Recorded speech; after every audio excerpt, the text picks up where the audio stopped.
అప్పుడు మా అన్నయ్య ఆ సంధ్య నీడ కూడా పడ్డానికి వీల్లేదు అన్నాడు. తర్వాత ఆవిడ కడుపున పుట్టిన ఆద్యాన్ని తీసుకొచ్చి ఈ ఇంట్లో పెట్టాడు. దాన్నేమో నాకు అంటగట్టాడు. తర్వాత ఆ సంధ్య ఫోటో తీసుకొచ్చి ఇంట్లో పెట్టాడు. వాళ్ళందరి మీద అన్నయ్య అభిప్రాయాలు మారిపోతూనే ఉన్నాయి. నా బాధ ఎవరూ పట్టించుకోవట్లేదు. ఛీ, ఛీ.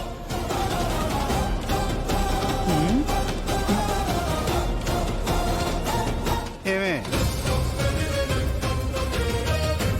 తెచ్చిందే 4 అరటి పిలకలు. వాటిలో నువ్వు ఒకటి పీకి పీకి పీకి పడేస్తే ఇంకేముంటాయే? అవునే, అసలు ఇంతకీ నీ కోపం ఎవరి మీదే? ఇంకెవరు? ఓహో, ప్రపంచంలో ఎవరైనా పరిస్థితులు బట్టి మారతారు గాని నువ్వు మాత్రం పరిస్థితులు ఎలా ఉన్నా సరే బంగారం లాంటి కోడల మీద నీ అభిప్రాయం మాత్రం మార్చుకోకదే.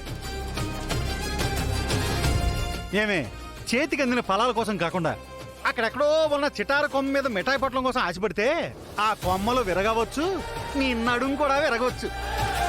అవసరమే మనకి ఇవన్నీ? ఏంటి మాటలతో కాలక్షేపం చేయడమేనా? జరగాల్సిన పనులు చూడకుండా మాటలతో కాలక్షేపం చేస్తున్నారా? త్వరగా కానివ్వండి, కానివ్వండిరా. అత్తగారు ఇదిగోండి. అత్తగారు మీరు మీరు మీరు వెళ్ళండి, తొందరగా వెళ్ళండి.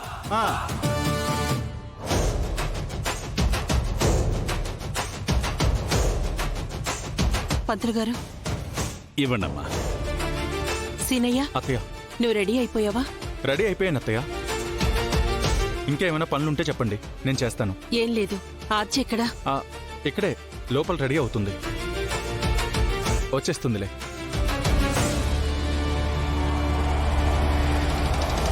వాళ్ళమ్మ ఆబ్దికానికి ఏర్పాట్లన్నీ మేం చేస్తుంటే అది రూమ్ లో కూర్చుని తీరిగ్గా రెడీ అవుతుంది. నీకంటే ముందే ఇక్కడ బోల్డ్ అంత పని చేసి వెళ్ళిందే. సందు దొరికితే రాళ్లు విసరాలని చూడకో. తిరిగి వచ్చేవి నీకే తగులుతాయే, గుర్తుపెట్టుకో.